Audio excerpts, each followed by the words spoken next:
soir, on attend beaucoup. Alors, première question très simple. Quelle est la première raison du fiasco? La première raison du fiasco, qu'on n'ait pas bien joué. Déjà pour commencer, je pense qu'à un moment donné, malheureusement, on est parti dans des débats et dans des histoires un peu aussi inventées. On va y venir dans le détail. Mais je pense qu'à un moment donné, il ne faut pas non plus se voiler la face. Et il y a pas mal de personnes qui ont oublié ça. Donc, tous, comme vous avez dit, fiasco, non? C'est qu'on n'a quand même pas été à la hauteur. Et vous savez très bien que quand une équipe gagne, entre guillemets, tout peut passer. Et c'est vrai que quand il y a des revers, le doute s'installe, les inventions arrivent et voilà, on connaît la suite. Alors, qui dirigeait l'équipe de France? Qui dirigeait? Je pense que normalement, c'est le coach. Le coach dirige toujours son équipe. On avait l'impression qu'il n'y avait pas de pilote dans l'avion. On va revenir sur certains épisodes. Non, il y a une anarchie, une autogestion. Il y a un coach qui est en place, il y a un président. Qui dirigeait vraiment? Le coach était là, oui, il dirigeait. Après que certaines personnes soient ou ne soient pas d'accord avec le coach, il y a un coach qui est en place, qui met son équipe en place, qui prend ses décisions, et il faut les respecter, et je suis bien placé pour le savoir. Vous avez très peu joué, on pouvait penser qu'avec votre palmarès, votre vécu, vous êtes champion du monde, vous auriez pu être un peu le grand frère de cette équipe. Est-ce que vous étiez le grand frère? J'aurais pu être le grand frère, oui. Vous n'étiez pas? Je n'y étais plus. Pourquoi? Je me suis senti écarté. Par les autres ou par le coach? Je me suis senti écarté, peu importe qui, quoi, on ne me parlait plus comme avant. Et je dis chacun ses raisons. Je ne vais pas rentrer dans les détails, on n'est pas à la guerre des rendements. Le pouvoir semblait un peu vacant, vous n'auriez pas pu prendre le pouvoir. Avant, on me parlait plus, j'étais au devant de la scène. Et je pense que vous m'avez vu à maintes et maintes reprises venir parler. À un moment donné, quand tu n'as plus de crédibilité dans un groupe, ça devient difficile. Je me suis senti écarté. Et à un moment donné, la fierté d'un homme en prend un coup. Alors prenons donc ce qui a été l'élément déclencheur. Donc à la mi-temps de France-Mexique, je ne sais pas si ça a été l'élément déclencheur pour en arriver là. C'est qu'il y avait quelque chose avant. Il y avait quelque chose avant. Il y avait peut-être un malaise. Sur moi, un malaise. Mais le malaise était à l'intérieur du groupe ou c'était dans la relation avec le coach? C'était dans le groupe? Je pense qu'à un moment donné, non, franchement, il y a toujours des affinités. Maintenant, si on veut parler de clan, franchement, je ne pense pas. Il y avait des affinités. Ça rigolait bien. Ça changeait de table à chaque fois. C'était pas toujours les mêmes tables. Personnellement, j'ai parlé avec tout le monde. Tout le monde se parlait. Donc les jeunes venaient vous voir comme c'était un peu comme ça dans le foot jusqu'à maintenant. Oui, on allait les voir, on allait leur parler, essayer de les aider, leur donner des directives, comment ça allait se passer. Il y avait des joueurs mal aimés, on a beaucoup dit que Yohan Mousquet était mal aimé du groupe, qu'il y avait des problèmes avec Ribéry. Après, j'ai pas tout vu. Quand je rentrais dans ma chambre pour aller dormir, je ne voyais pas tout. Mais je peux vous dire ici, en vous regardant, j'ai pas vu de bagarre, j'ai pas vu personne de mettre de pression à qui que ce soit. Les décisions ont été des décisions de groupe.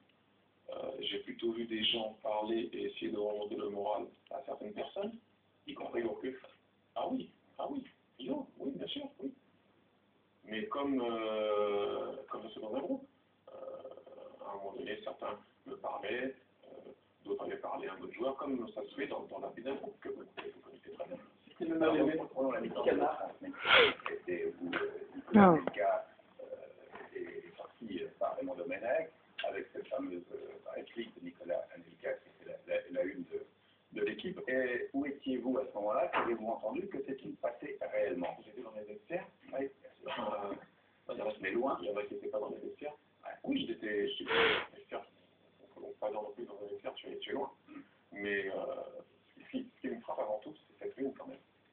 Je pense qu'il faut quand même en parler. Après, je n'ai pas toutes les données du pourquoi, du comment. Et aussi, ce que je sais, c'est que ce ne sont pas les mots de Nico. Après, quels sont les mots de Nico? Ça sera à Nico de vous le dire. Il y a une grosse différence entre ce qui a été écrit et ce qui a été dit. réaction? Est-ce que c'était quelque chose de Non, comment ça s'est passé? C'est Denisot, vous avez été dans le milieu. Malheureusement, ça se passe dans un vestiaire. Ce qui a fait la différence, c'est que c'est sorti. À un moment donné, quand c'est sorti, ça a pris une autre ampleur. Mais il y a quelque chose qui me frappe là, c'est que j'ai vu dans le vestiaire, déjà, j'arrivais même pas à entendre ce que Nico disait. Donc c'était pas un affrontement avec Domenech? Non, il ronchonnait. Il ronchonnait, il marmonnait, et j'arrivais même pas à entendre ce qu'il disait.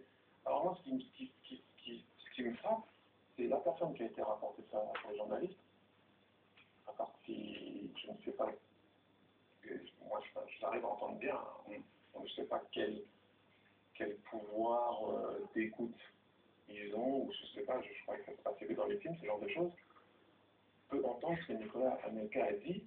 Donc, derrière, je ne sais pas comment ils affirment ce titre pour le défendre, parce que si tu es sûr de mettre un truc comme ça, il faut être sûr des mots.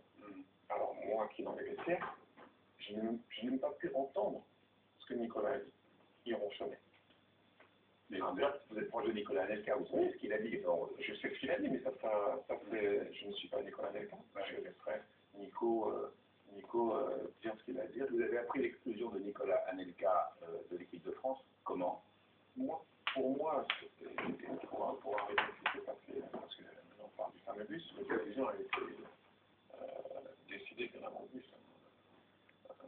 Le groupe avait décidé bien avant ce que vous avez pu voir dans le bus.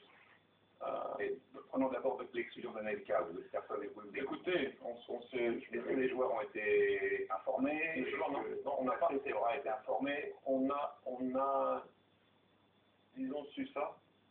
Voilà, comme on s'est réveillé et on s'est dit que le lendemain matin, voilà, que Nico devait rentrer.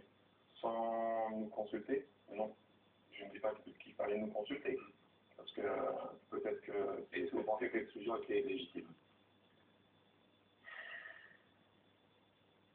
Personnellement, je pense que nous, on devait montrer notre soutien à Nicolas sur le simple fait que les mots qui sont sortis dans l'équipe et le titre de l'équipe, ce n'est pas ce que Nicolas a dit. C'est surtout dans ce sens-là qu'on voulait appuyer Nico et aider Nico. Après, il y a des choses qui se passent dans un groupe, et bien sûr, quand ça sort, c'est difficile.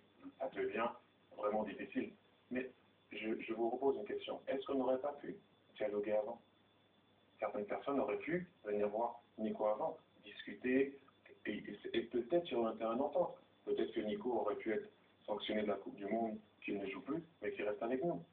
Parce que faire rentrer Nico comme ça, je peux vous dire, je suis passé dans une étape, avec l'histoire de ma main, où maintenant j'en rigole, mais où j'étais tout seul, et je sais comment c'est. Et j'aurais bien voulu qu'il y ait un petit...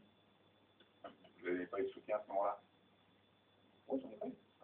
Soyons honnêtes. Ni les instances, Non, ni... mais c'est pas un problème. Ouais. C'est pas un problème, je dis juste. Et sur ce moment-là, je me suis dit, je sais très bien ce qui allait se passer par rapport à Nico, sur Nico.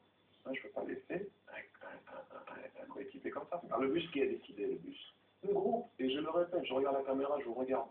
Le groupe. J'ai entendu trop de... Il y avait unanimité? Sur le moment, oui. Ouais.